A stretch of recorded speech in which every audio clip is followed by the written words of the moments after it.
ખૂબ જ અગત્યનો વિડીયો છે અને આપણે ભાગ ત્રીજો એટલે કે ત્રીજો વિડીયો બનાવીએ છે સેક્શન સી માટેનો. સેક્શન સી ની અંદર આપણને ખબર છે એ પ્રમાણે 6 પ્રશ્નો પૂછાય છે અને 6 માંથી આપણે 4 લખવાના છે. આપણે 6 કયા કયા પ્રશ્નો પૂછાય એના માટેના 2 વિડીયો બનાવ્યા છે. આ ત્રીજો વિડીયો છે એટલે ખાસ અગત્યનો વિડીયો છે. ખાસ ધ્યાન આપજો કારણ કે ખૂબ જ અગત્યના પ્રશ્નો છે. રામ, રહીમ અને ઈસુ એવા 3 ભાગીદારો છે. તારીખ 1/4/16 ના રોજ તેમની મૂડી આપેલી છે 60,000, 40,000 અને 50,000. આ એમની મૂડી છે. વર્ષના અંતે નફાની વહેંચણી કર્યા પછી માલુમ પડ્યું કે મૂડી પર 6% લેખે વ્યાજ ગણવાનું રહી ગયું છે. ભૂલ સુધારા નોંધ કરવાની છે. જ્યારે પણ આવો દાખલો પૂછાય એટલે આપણે પહેલા નામ લખી દેવાના એટલે કે વિગત, પછી રામ, રહીમ અને ઈસુ એમ નામ લખી દેવાના અને છેલ્લે લખવાનું કુલ. હવે આ જે મૂડી છે એના 6% કરવાના એટલે 60,000 ના 6% કરવાના, 40,000 ના 6% અને 50,000 ના 6%. એટલે અહીં લખવાનું મૂડી પર વ્યાજ. મૂડી પર વ્યાજ પર કેટલા ટકા? તો 6% લેખે. એટલે 60,000 ના 6% 3600, 40,000 ના 6% એટલે 2400, 6 24 અને 50,000 ના 6% 5 6 30 એટલે કે 3,000. અને આગળ મેં તમને કીધેલું એ પ્રમાણે મૂડી પર વ્યાજ હોય તો પ્લસ કરવાનું અને ઉપાડ પર વ્યાજ આવે તો એ માઇનસ કરવાનો. એક દાખલો બીજો પણ છે ઉપાડ પર વ્યાજ વાળો, ત્યારે માઇનસ કરવાનું. આ 3 નો સરવાળો કરવાનો. 36 ને 24 એટલે 6,000, 6 ને 3 9 એટલે 9,000 પ્લસ. જેવું 9,000 લખે એટલે એની નીચે લખવાનું 9,000 માઇનસ. આવું કરી દેવાનું અને અહીંયા ડેશ કરી દેવાનું. હવે આ જે 9,000 છે આ 3 ને વેચી દેવાના, પણ પ્રમાણ કોઈ આપ્યું નથી. જો પ્રમાણ નથી આપેલું તો બધાને સરખા ભાગે એટલે 3,000, 3,000 અને 3,000. મૂડી પર વ્યાજ પ્લસ કર્યું ઉપર એટલે નીચેવાળી રકમ માઇનસ કરવાની. જો ઉપર હોય તો ઉપરવાળી માઇનસ કરવાની, નીચેવાળી પ્લસ કરી દેવાની. અને અહીંયા લખવાનું મૂડી પર વ્યાજ જેટલો. મૂડી પર વ્યાજ જેટલો તમે શું કર્યું તો માઇનસ કર્યું. માઇનસ કર્યું એટલે લખવાનું ઘટાડો.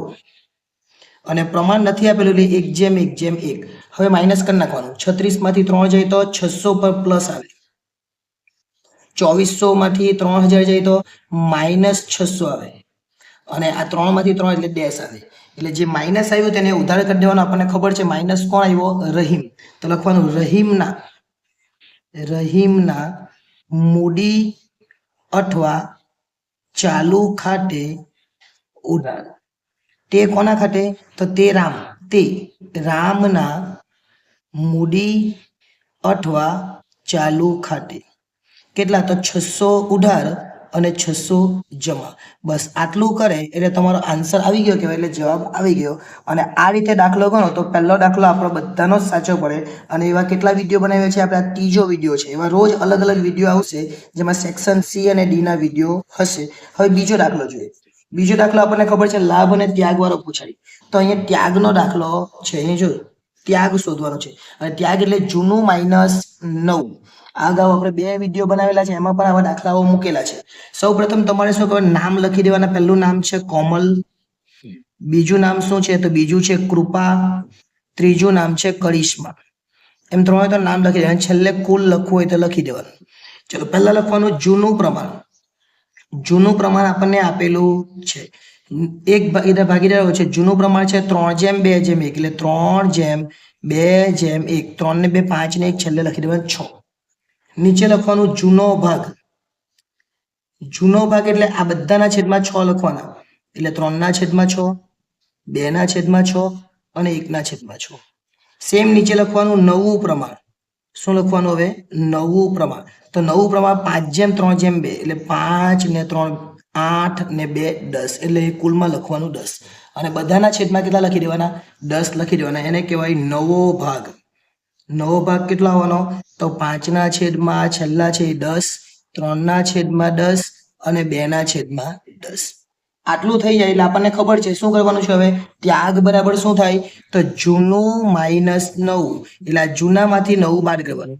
આ જૂનામાંથી આ નવું બાદ કરવાનું એટલે કૃપાનું મળે, અને આ જૂનામાંથી આ નવું બાદ કરે એટલે કરિશ્માનું મળે. તો હવે આપણે લખવાનું જૂનો ભાગ અને નવો ભાગ બંને આપણી પાસે આવી ગયો. એટલે આપણે લખવાનું ત્યાગ બરાબર સૂત્ર છે જૂનો ભાગ માઇનસ નવો ભાગ. આ સૂત્ર આપણે ઉપયોગ કરવાનો. હવે પહેલા કોણ છે? તો પહેલા છે કોમલ. તો લખવાનું કોમલનો ત્યાગ.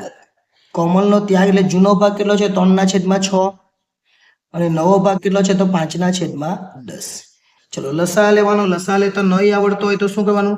આ બંનેનો ગુણાકાર કરી દેવાનો. આ બંનેનો ગુણાકાર એટલે 10 × 6 એટલે 60 થાય અને આ 10 તાલી 30 અને 6 × 50 30 એટલે 30 એટલે કેટલા 0/60 એટલે પહેલો જવાબ 0 આવ્યો. જો એક 0 આવી જાય તો એનો 0 ને શું કહેવાય? નહીં લાભ નહીં ત્યાગ. શું લખી દેવાનું? નહીં લાભ નહીં ત્યાગ. કોમલ પછી છે કૃપા. લખવાનું કૃપાનો ત્યાગ. તો કૃપાનો જૂનો ભાગ છે આપણી પાસે 2/6 અને નવો ભાગ છે 3/10. ક્યાંથી લીધો? તો આપણે ઉપર રાઉન્ડ કરેલું એ જ છે. બરાબર. ચલો લસા કેટલો લેવાનો? ફરીથી 60 લઈ લેવાનો. 10 દુ 20 અને 6 તાળી 18 વચ્ચે માઇનસ છે એટલે જવાબ આવે 2/60. જો 2/60 ત્યાગ આવ્યો તો આ ત્યાગ જ કહેવાય, માઇનસ આવ્યો નથી આવ્યો. જો માઇનસ આવે તેને શું કહેવાય? લાભ કહેવાય. પછી છે કરિશ્મા. હવે કરિશ્મા જે છે એ કરિશ્માનો ત્યાગ પણ આટલો જ આવવો જોઈએ કારણ કે એક માઇનસ આવેલો છે એટલે 1/6 અને 2/10. 1/6 અને 2/10. લસા તો ફરીથી 60 જ લેવાનો. 10 એકુ 10 6 દુ 12 10 માંથી 12 જાય તો 2/60 પર કેવા? માઇનસ. એટલે જો આ ત્યાગ શોધવાનો માઇનસ આવે એટલે શું કહેવાય ને? લાભ કહેવાય. એટલે આ બંને જવાબ સરખા. જો ઉપર 0 આવે તો. એટલે આ રીતે આપણે આ દાખલો પણ એકદમ સરળતાથી કરી શકીએ. આપણને આવો દાખલો પણ પરીક્ષામાં પૂછાવાનો છે. પોઈન્ટ ત્રીજો એટલે કે ત્રીજો પ્રશ્ન કયો પૂછાય એ. તો ત્રીજો પ્રશ્ન આપણે ખૂબ જ અગત્યની ટૂંકનોંધ લીધેલી છે. ખૂબ જ અગત્યની ટૂંકનોંધ એટલે માલ મિલકત નિકાલ ખાતું. ખૂબ સરળ છે, ખાલી તમે સાંભળશો ને એટલે પણ તમને ટૂંકનોંધ આવડી જશે. પેઢીની મિલકતો અને દેવાના નિકાલ અંગેની હિસાબી અસરો દર્શાવવા માટે જે ખાતું ખોલવામાં આવે એને માલ મિલકત નિકાલ ખાતું કહે છે. ફટાફટ આપણે પૂરું કરીએ, ખાલી તમારે સાંભળજો અને પછી બીજા દાખલા પણ આપણે લઈએ. માલ મિલકત નિકાલ ખાતાનું બીજું નામ એટલે કે સંપાદન ખાતા તરીકે પણ આને ઓળખવામાં આવે છે. ત્યાર પછી માલ મિલકત નિકાલ ખાતાની ઉધાર બાજુ રોકડ સિવાયની બધી જ મિલકતો દર્શાવવામાં આવે એટલે કે મિલકતોના ખાતા બંધ કરવાના અને પછી દર્શાવવામાં આવે.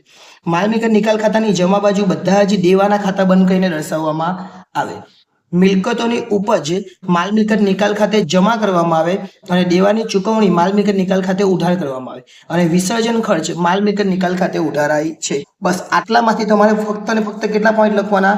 3 પોઈન્ટ. કેમ કે એક મુદ્દાના 1 માર્ક્સ હોય. તમે જો આટલામાં 3 મુદ્દા લખી કાઢો, અહીં કેટલા મુદ્દા છે? 1 2 3 4 5 6 અને 7 મુદ્દા છે. 7માંથી તમારે મેક્સિમમ 4-5 લખવાનો પ્રયત્ન કરવાનો. તમે 3 લખો તો પણ પૂરા માર્ક્સ આવશે, પણ વ્યવસ્થિત મુદ્દા લખેલા હોવા જોઈએ. એકવાર બધા મુદ્દાને જોઈ લેજો જેથી કરીને કોઈ મુશ્કેલી થાય નહીં. ચાલો હવે આગળ વધીએ, કારણ કે આની અંદર બીજો એક પ્રશ્ન પૂછાય. કોની અંદર? વિસર્જનની અંદર.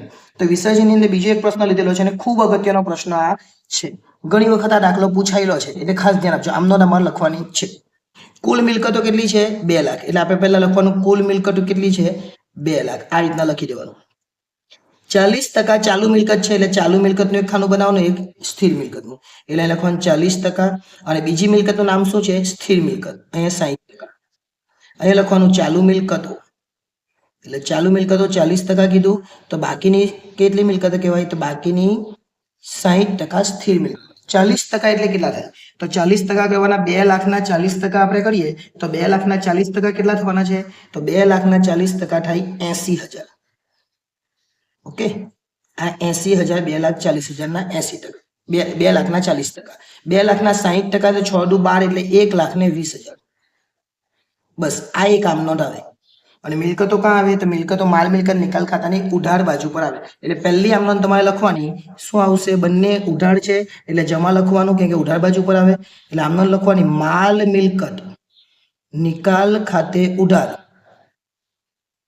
કેટલા? તો 1 લાખ અને 1,20 અને 80 એટલે 2 લાખ. અને જે બંને છે એને જમા કરી દેવાનું. તે ચાલુ મિલકતો ખાતે 80,000 અને તે સ્થિર મિલકતો ખાતે કેટલા? 1,20,000. ઓકે, અહીંયા પૂરું થયું. હવે શું કીધેલું છે આગળ? જો એવું કીધેલું છે કે આ જે 40% મિલકતો છે ને એમાં 10,000 રોકડ છે. એમાંથી 10,000 શું છે? રોકડ છે. એટલે અહીંયા એક ભૂલ થઈ ગઈ. જો અહીંયા 40% માંથી 10,000 શું છે? રોકડ છે. એટલે મિલકતો કેટલી લેવાની તમારે? આ જે છે એ 70,000 લેવાની. એ 70,000 આવશે. એટલે આવી ભૂલ નહીં થાય, ચેક કરવાનું. અહીંયા આવશે 190. બસ આટલું કાળજી રાખવાની. હવે આ જે 70,000 છે ને, આ 70,000 એ 70,000 ના કેટલા ઉપજ્યા તે ગયું.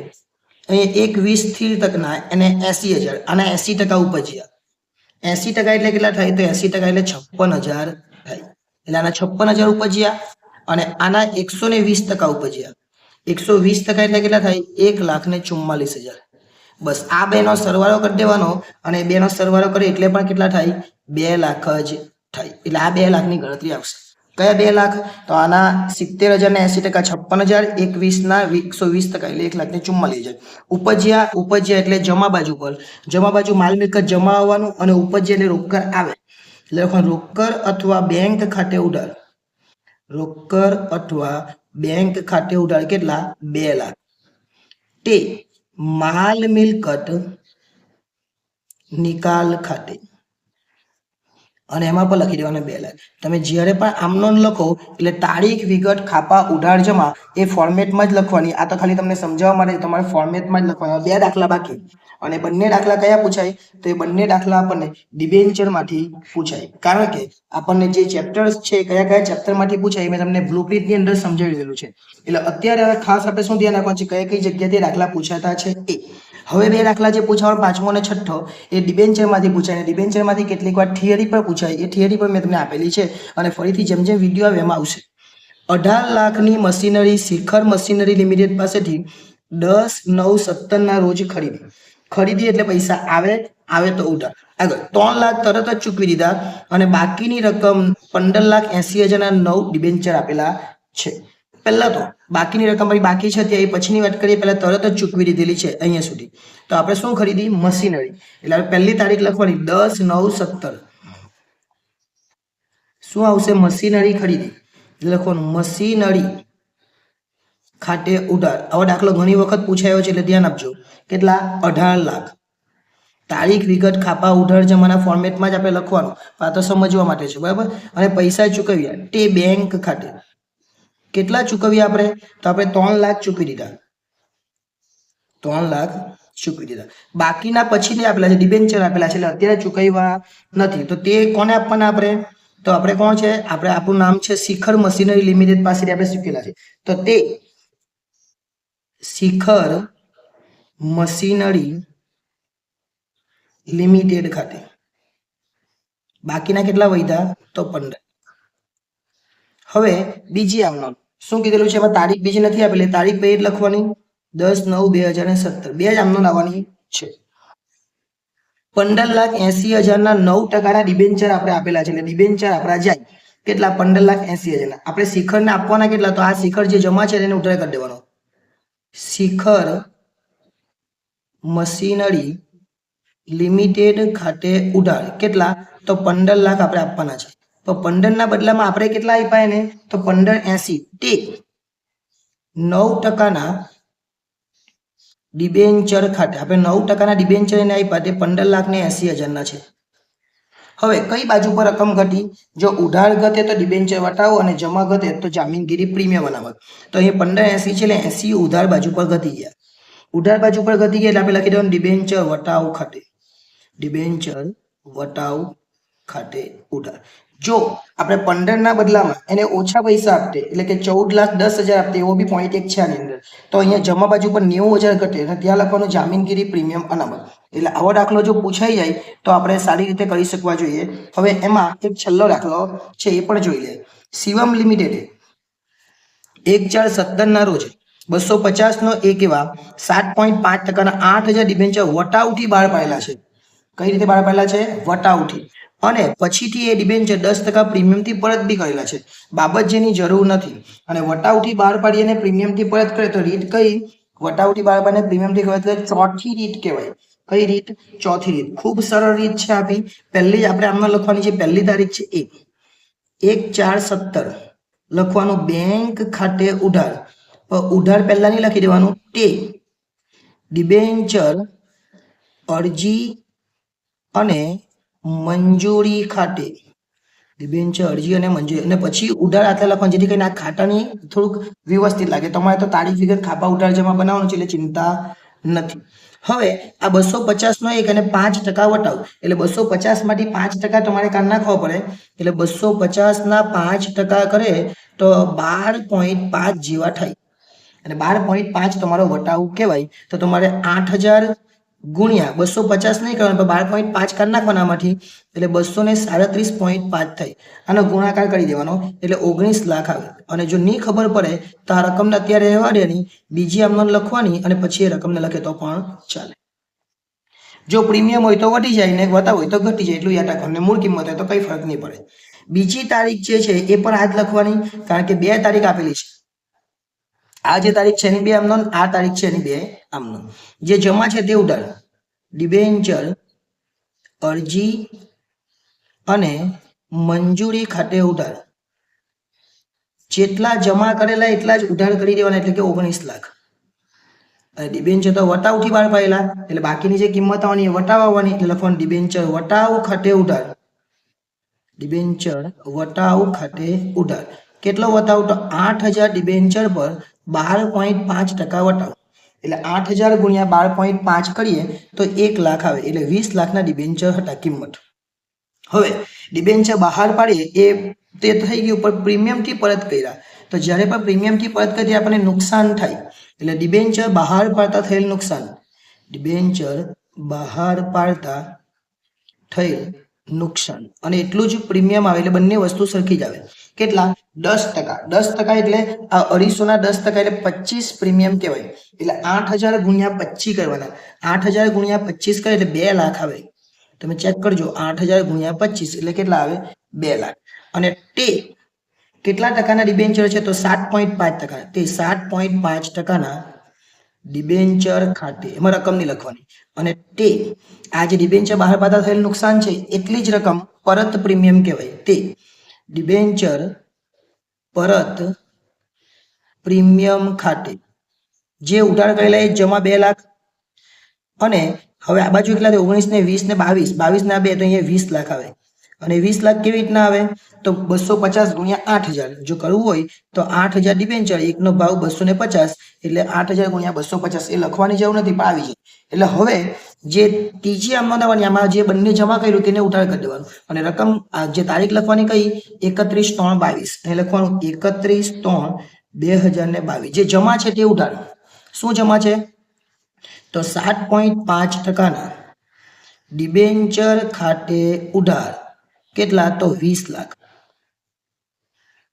ત્યાર પછી ડિબેન્ચર પરત પ્રીમિયમ ખાતે ઉધાર કેટલા તો 2 લાખ જે જમા છે તે ઉધાર અને તે જમા ડિબેન્ચર હોલ્ડર ખાતે ડિબેન્ચર હોલ્ડર્સ ખાતે કેટલા આ બંનેનો સરવાળો એટલે 22 લાખ ફરીથી તારીખ આજ 31/3/22 જે જમા છે તે ઉધાર એટલે ડિબેન્ચર હોલ્ડર્સ ખાતે ઉધાર